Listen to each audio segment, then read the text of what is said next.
ఎన్నికలు వస్తాయా, ఎప్పుడు జగనన్నకి ఫ్యాన్ గుర్తుకు ఓటేద్దామా అని ఎదురు చూస్తున్నారనేది రాష్ట్రమంతా జరిగిన సిద్ధం సభలతోనే పూర్తిగా అందరికీ అవగాహన అయింది.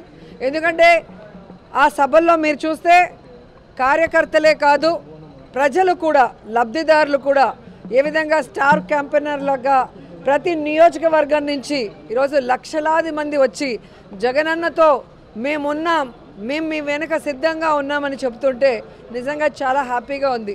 ఎందుకంటే ప్రజలకి మంచి చేయటం కోసం కష్టాలు అనుభవించి తప్పుడు కేసులు వాళ్ళు బనాయించిన చిరునవ్వుతో ముందుకు వెళ్ళి ఈరోజు ప్రజల ఆశీస్సులతో తిరుగులేని ముఖ్యమంత్రి అయిన జగన్మోహన్ రెడ్డి గారు తాను ముఖ్యమంత్రి అయిన మొదటి రోజు నుంచి ఏ విధంగా తన తండ్రి పేరు నిలబెట్టే విధంగా పరిపాలించారు పారదర్శకంగా అనేది మనం చూసాం.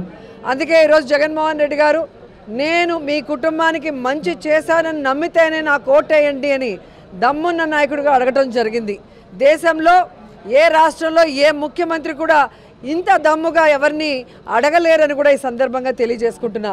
ఎందుకంటే చెప్పాడంటే చేస్తాడంతే, చేశాడు కాబట్టే ఈరోజు ధైర్యంగా అడగగలుగుతున్నారు. సో ఈరోజు ఎన్నికలు సమీపించాయి, కోడ్ వచ్చేసింది. సో జగన్మోహన్ రెడ్డి గారు 27వ తేదీ ఇడుపులపాయలో రాజశేఖర్ రెడ్డి గారికి నివాళులు అర్పించి ఆయన ఆశీస్సులతో మరి బస్సు యాత్ర స్టార్ట్ చేయబోతున్నారు. సో ప్రతి నియోజకవర్గంలో కూడా మేమంతా సిద్ధం, మా నియోజకవర్గం సిద్ధం అంటూ లీడర్సు, క్యాండిడేట్సు, ప్రజలు సిద్ధంగా ఉన్నారు.